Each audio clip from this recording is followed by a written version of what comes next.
हे श्याम सुंदर हे मुरलीधर।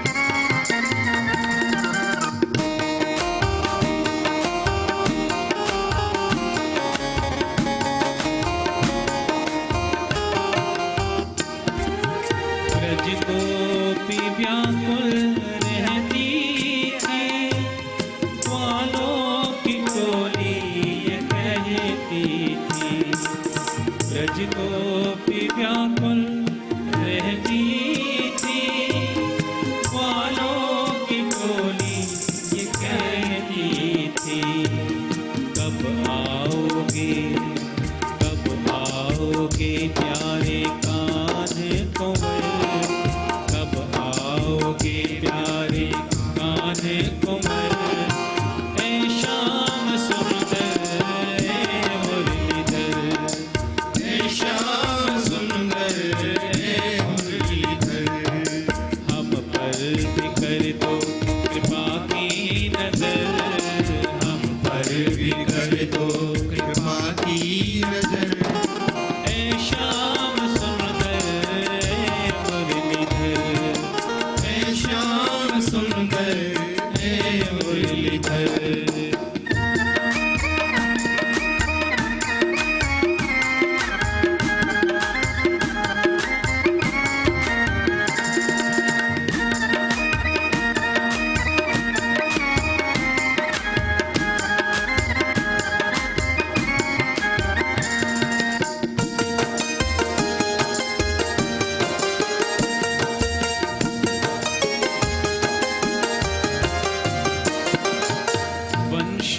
ने प्रेम प्रकाश किया, रसमय रास विलास किया। वंशी ने प्रेम प्रकाश किया, रसमय रास विलास किया। बज जाए वो मुरली घर घर, बज जाए वो मुरली घर घर। ऐ श्याम सुंदर हे मुरलीधर, ऐ श्याम सुंदर हे मुरलीधर। हम पर भी कर दो दया की नजर, हम पर भी कर दो दया की नजर। ऐ श्याम सुंदर हे मुरलीधर, हे श्याम सुंदर हे मुरलीधर।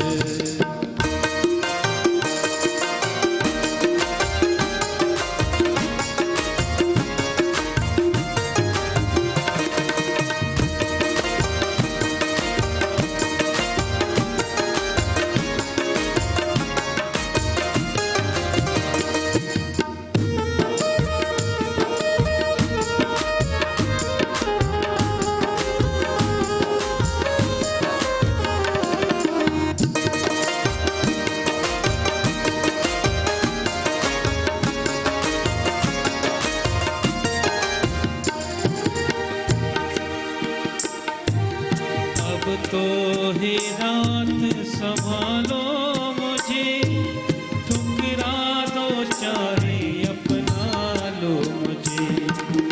अब तो हे रात संभालो मुझे, ठुकरा दो चाहे अपना लो मुझे। दृग बिंदु है ये पेशे नजर, दृग बिंदु है ये पेशे नजर। हे श्याम सुंदर हे मुरलीधर, हे श्याम सुंदर हे मुरलीधर। हम पर भी कर दो कृपा की नजर, हम पर भी कर दो कृपा की नजर ए श्याम सुंदर ए मुरलीधर हे श्याम सुंदर हे मुरलीधर हम पर भी कर दो दया की नजर हम पर भी कर दो दया की नजर ए श्याम सुंदर ए मुरलीधर हे श्याम सुंदर हे मुरलीधर ए श्याम सुंदर ए मुरलीधर हे श्याम सुंदर हे मुरलीधर ए श्याम सुंदर ए मुरलीधर हे श्याम सुंदर हे मुरलीधर ए श्याम सुंदर ए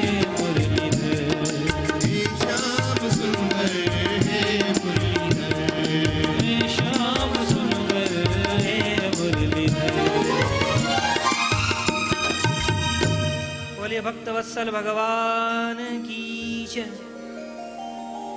नारद जी ने कहा, हे देवी आप चिंता न करें, आपके दोनों वृद्ध पुत्रों को पुनः स्वस्थ करने का मैं प्रयास करूंगा।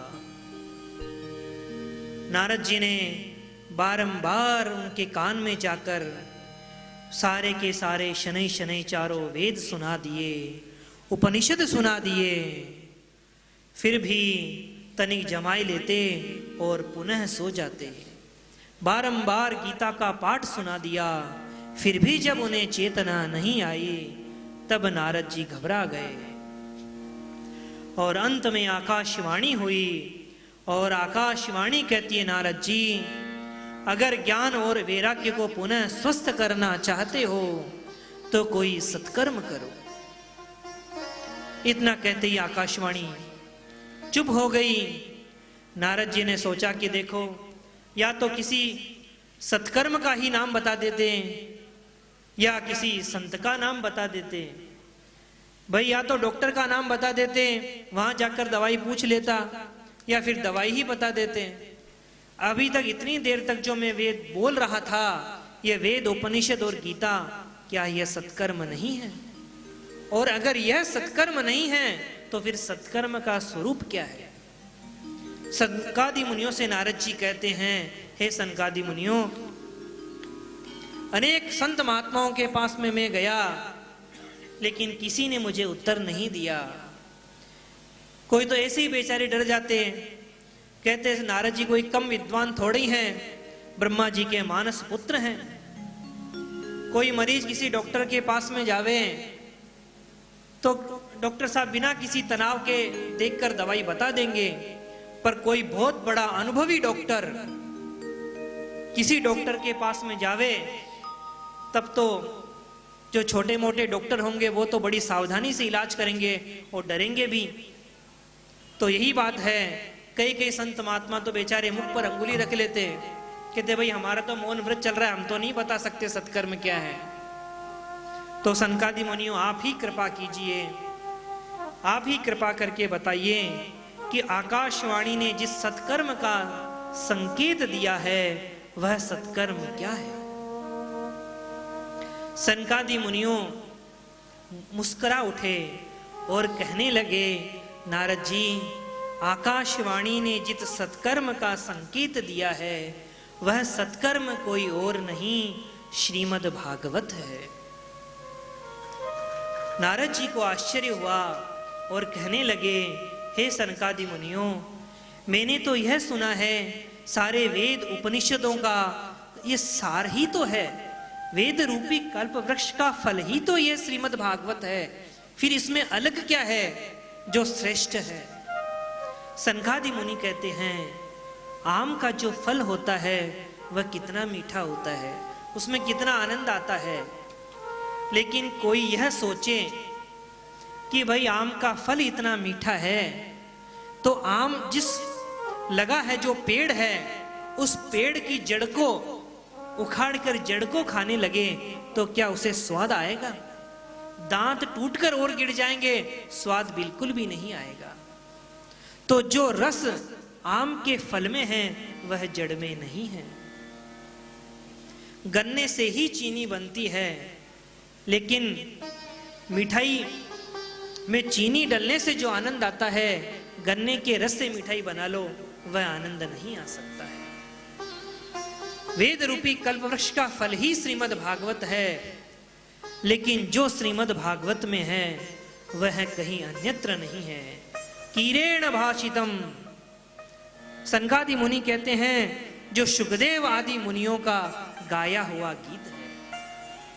सुखदेव जी की तुलना करी शुक की, अपने मन से गाया है वो नहीं जो प्रदत्त शाखा परंपरा से प्राप्त हुआ है, क्योंकि जो तोता है वह वही बोलता है जो उसे सिखाया गया है। एक बार एक राजा जंगल से निकल रहे थे, वृक्ष के ऊपर एक तोता बैठा था। वह चिल्लाने लगा, अरे इसे पकड़ो, मार डालो, भागने न पाए। राजा ने देखा तोता ऐसी बात मुझे बोल रहा है, क्रोध आया। सैनिकों को कहा, जाओ इस जाल बिछाकर इस तोते को पकड़ लो। पकड़ लिया। थोड़ी देर आगे चले, एक संत की कुटिया थी, सोचा दर्शन कर ले। दर्शन करने के लिए जब अंदर प्रवेश करते हैं, वहां पर भी एक तोता। वो कहता, आइए महाराज, पधारिए महाराज, आप कैसे हैं? राजा ने सोचा, देखो कितनी मीठी बात ये तोता बोल रहा है।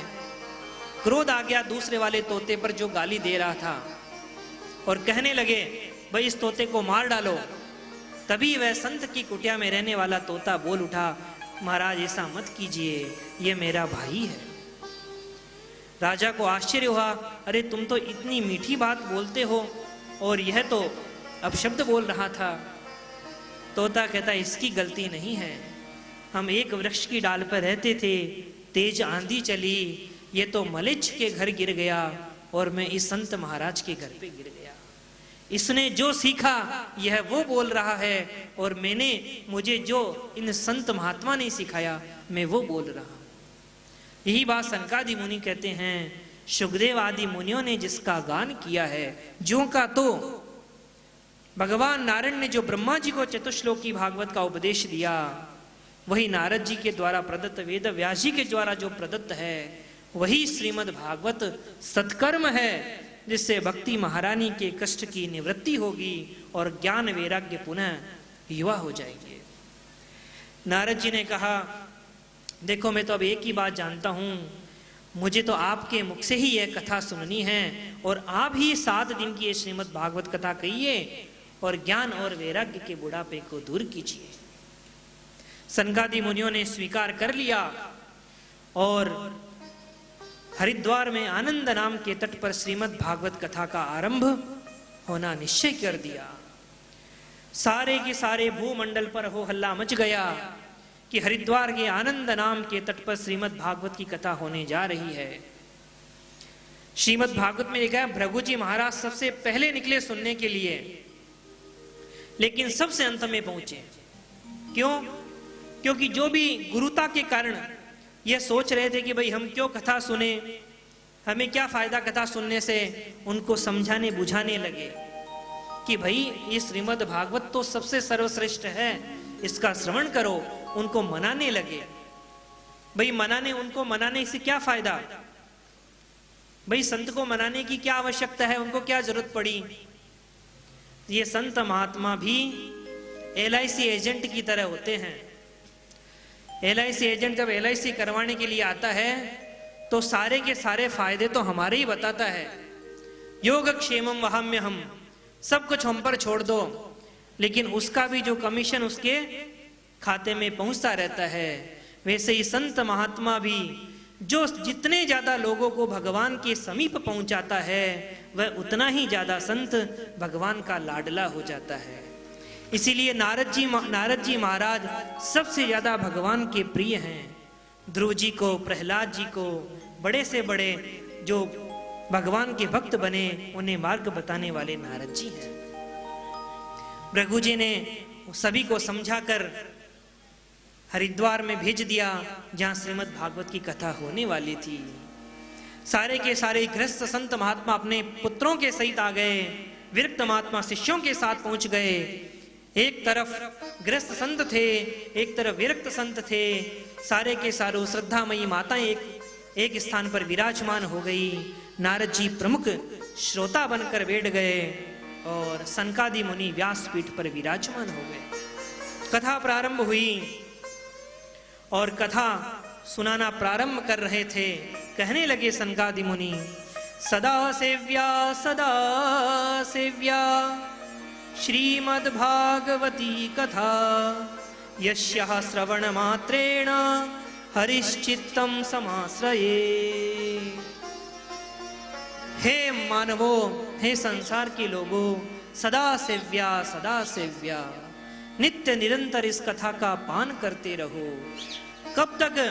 हरिश्चित्तम समाश्रयेत, जब तक श्री हरि श्रीमन नारायण प्रभु हृदय में आकर विराजमान न हो जाए, तब तक इस कथा का पान करते रहो। बारंबार उनकी महिमा सुनो।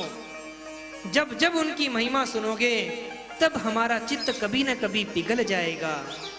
तुलसीदास जी भी यही कहते हैं, बार बार जब सुनते हैं और चित्त जब उनका पिघल जाता है भगवान की कृपामयी बातों को सुनकर, तो अपने मन को डांटते हैं और कहते हैं, तुलसी साठ दास सट ताही बज, छाड़ी कपट जंजाल। अरे तुलसी, किसी दूसरे को क्या बजता है, उन प्रभु को भज, वही तो संसार सागर से पार करने वाले हैं।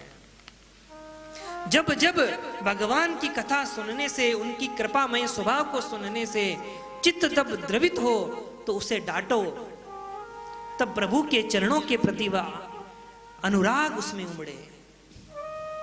सनकादि मुनि जिस समय कथा कही रहे थे, उसी समय सहसा भागवत के अर्थों को आभूषण पहने हुए ज्ञान भक्ति और वैराग्य वहीं पर उपस्थित हो गए और उस कथा मंडप के मध्य ही श्री कृष्ण गोविंद हरे मुरारे का गान करते हुए नृत्य करने लगे।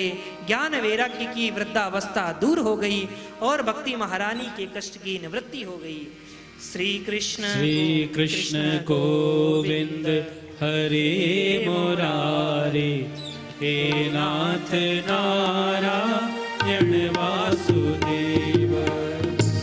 श्री गोविंद हरे मुरारे, हे नाथ नारायण वासुदेव। श्री कृष्ण गोविंद हरे मुरारे, हे नाथ नारायण